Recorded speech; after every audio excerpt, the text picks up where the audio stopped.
The words my mother-in-law hurled at me were heavy. I have no need for a child born to a woman who only finished middle school. That's why I've given the child up for adoption to another family. So she said, but I was so shocked, I had no words to respond. Actually, I haven't given birth yet, you know? I answered her.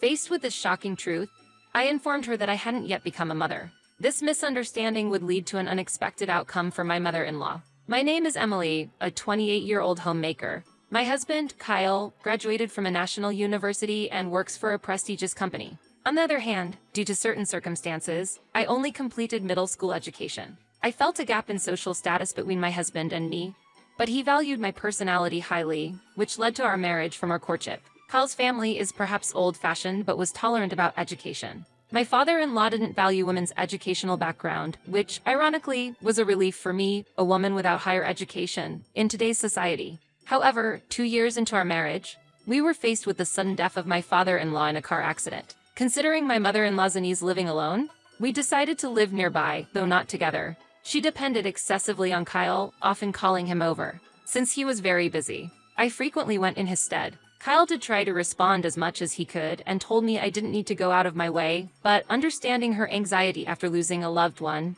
I complied. Yet, her true desire was for Kyle's presence, and when I visited instead, her mood visibly soured. Kyle was careful not to upset her, and our relationship remained strong. We often conversed, hoping she would find peace of mind. During this time, we were blessed with the news of a new life. Thinking this would reduce my visits, I decided to inform my mother-in-law of the pregnancy. However, instead of blessings, she shockingly demanded that I terminate the pregnancy. A week after that, I received a letter from her. Opening it, expecting some matter, inside was a divorce form, already signed by her. Shocked, I dropped everything I was holding when I saw another paper included in the envelope. I hastily contacted my mother-in-law. Holding back my anxiety, I asked my mother-in-law, "What does this mean? Please explain this letter to me."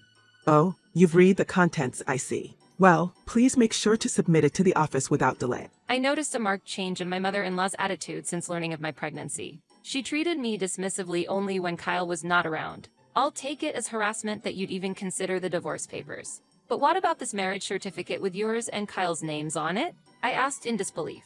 Of course, it's for my remarriage. Modern times accept various forms of love, so there should be no issue with this marrying, even with our familial ties. Unable to comprehend my mother-in-law's words, I could not hide my confusion. Even considering legal issues, it's impossible for two people related as parent and child to marry. And there's no way Kyle harbors more than filial feelings for you. I calmly counted. It's possible as a common law marriage. I've researched it thoroughly.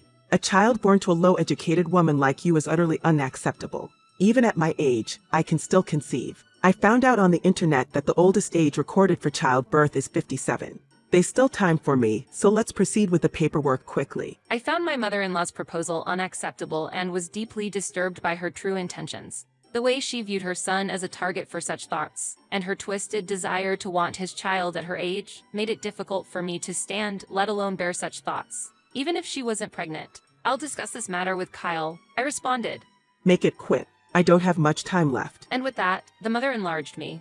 I felt the urgency of the situation and conveyed the day's events to Kyle, who had just returned home, along with the letter. "What do you think about all this?" What? This has to be a joke, right? But this handwriting is definitely Mom's. I trust you, Emily, of course. But this story is too far-fetched. I can't accept it so easily. Sorry.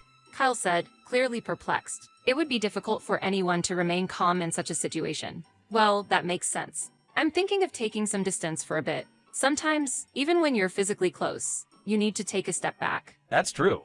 Thanks to Dad's inheritance, we're financially secure, so it's a sensible decision to keep some distance from Mom.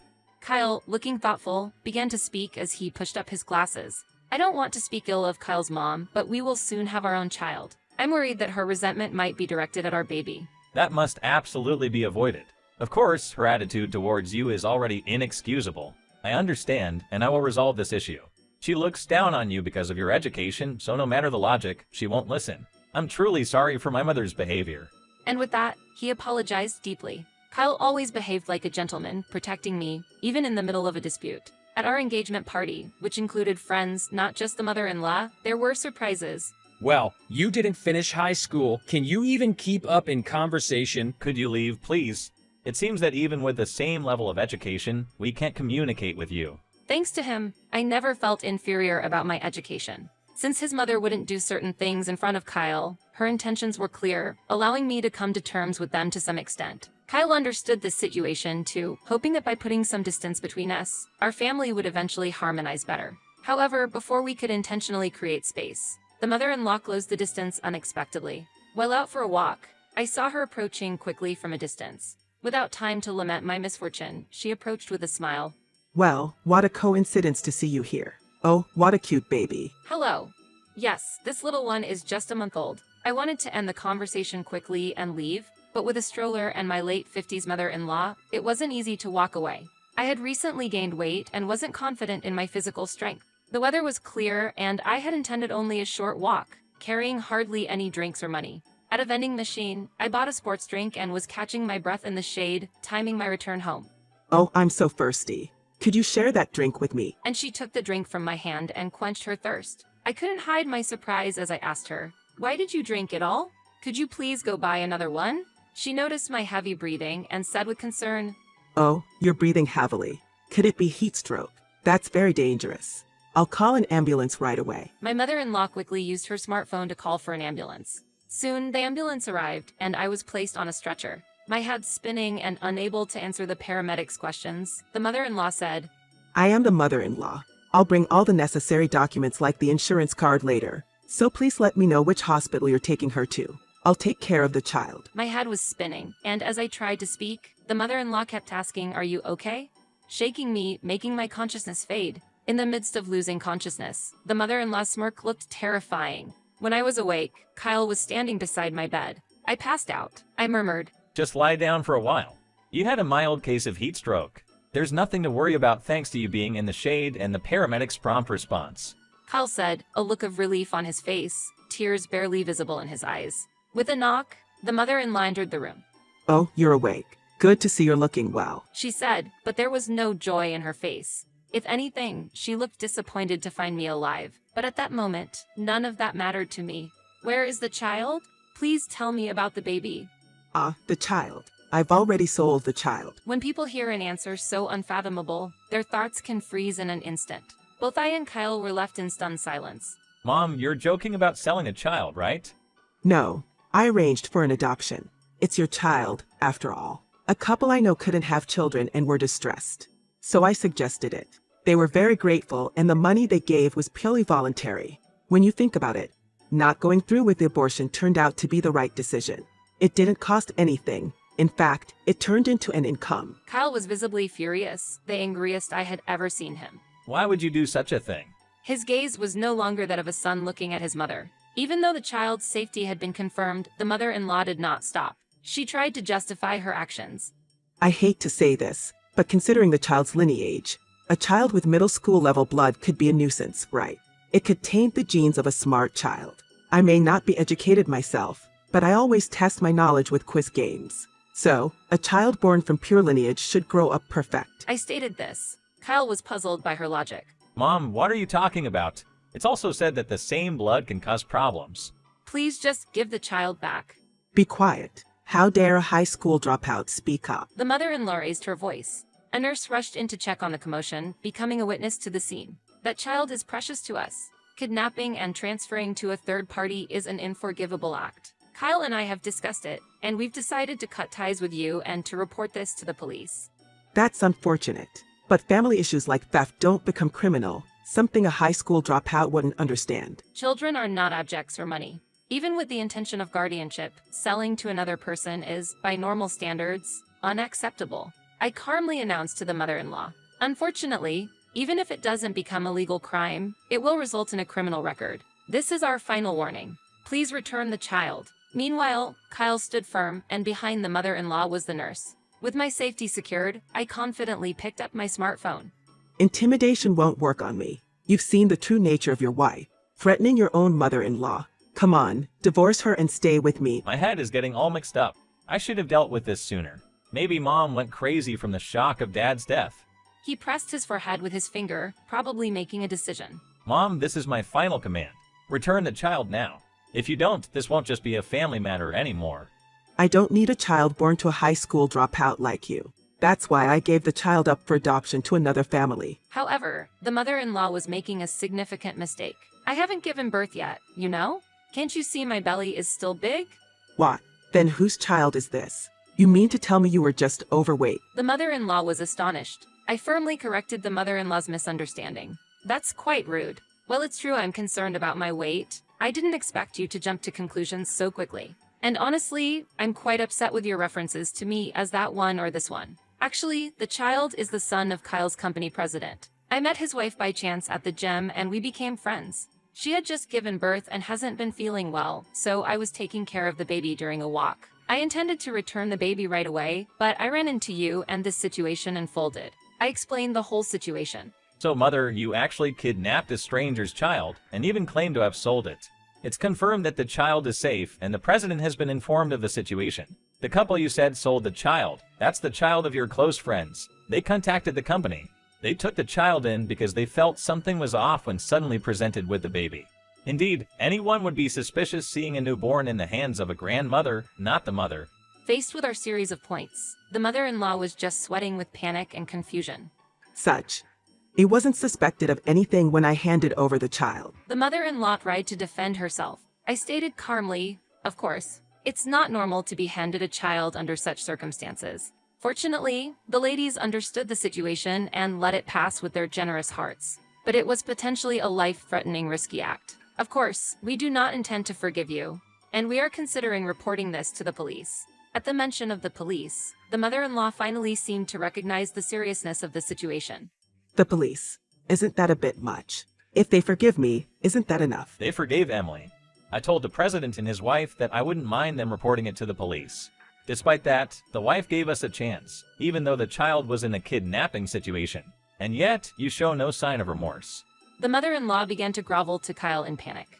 If I had known it was someone else's child, I would never have done this. I am reflecting on my actions. I stated, "You're missing the point of reflection. The way you speak, it sounds as if there would have been no problem if it were your true grandchild. We cannot allow someone with such views to come into contact with our child who will be born soon." I pointed out sternly. The mother-in-law went pale with the sudden reprimand, standing there in shock. It might just be that this inability to understand, even after all this talk, was her true nature. I questioned the mother-in-law seriously. Did the situation become like this because of father-in-law's death? To be honest, this is abnormal behavior. It's a painful decision, but we have no choice but to cut off our relationship. The mother-in-law retorted with feigned indifference.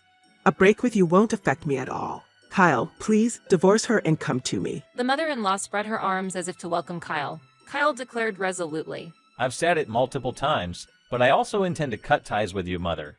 If it led to this situation, education doesn't matter. I acknowledge the upbringing you gave me, but now it's time for you to be independent.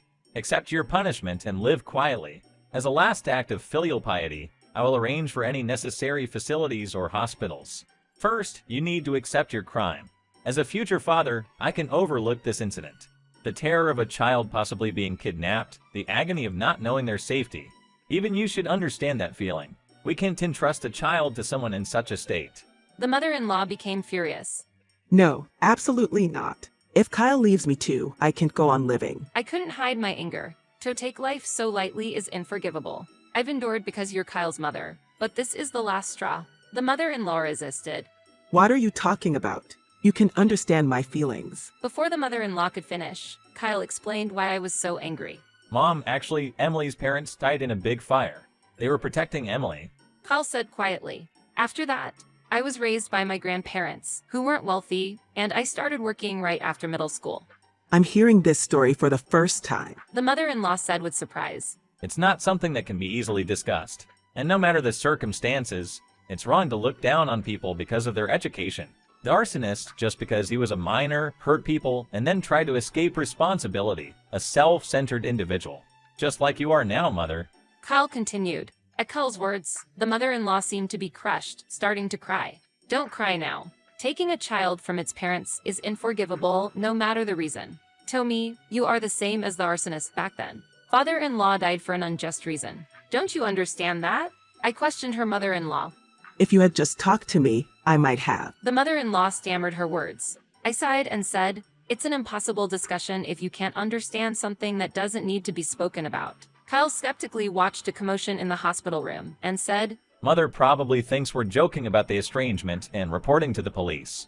At that moment, the door to the hospital room opened, and a police officer appeared. Behind the officer stood the company president's wife, the real mother of the child in question. The president's wife asked Kyle, Is this really okay with you? Yes, I appreciate your concern given the situation. I'm relieved that the child is safe. However, we cannot forgive the actions taken. She must be held accountable for her deeds. Kyle answered with a firm attitude. Following Kyle's words, the officer nodded respectfully and took the dazed mother-in-law away. According to the president's wife, the child was already safely protected, and she had told everything to the police. As a result, the mother-in-law was arrested. Her heinous attempt to sell the child was taken seriously, resulting in a 5-year sentence without parole.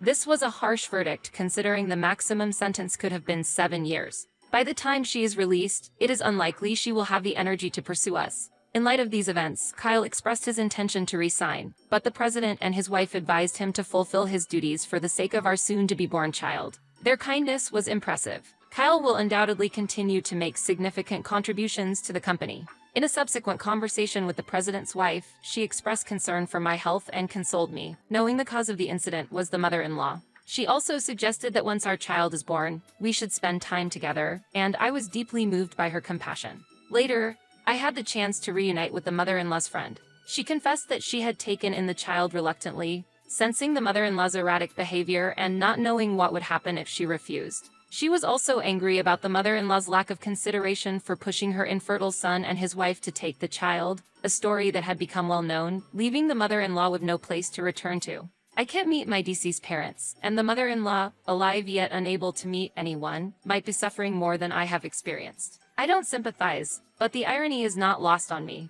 5 years have passed since then, and the mother-in-law's release is approaching. On a day spent pleasantly with the president's wife, the child from the kidnapping incident, and my own child, I received a call from the mother-in-law's friend who had protected the child. She said the mother-in-law had also been in touch, but she had decided to cut ties with her. I have to think about my own grandchildren, after all. She stated firmly. Since that event, the son and his wife, who had struggled with infertility, have welcomed a new life, and now they enjoy good times here with our children. We have put the past with that mother-in-law behind us and are now spending our days enjoying the joys of parenting.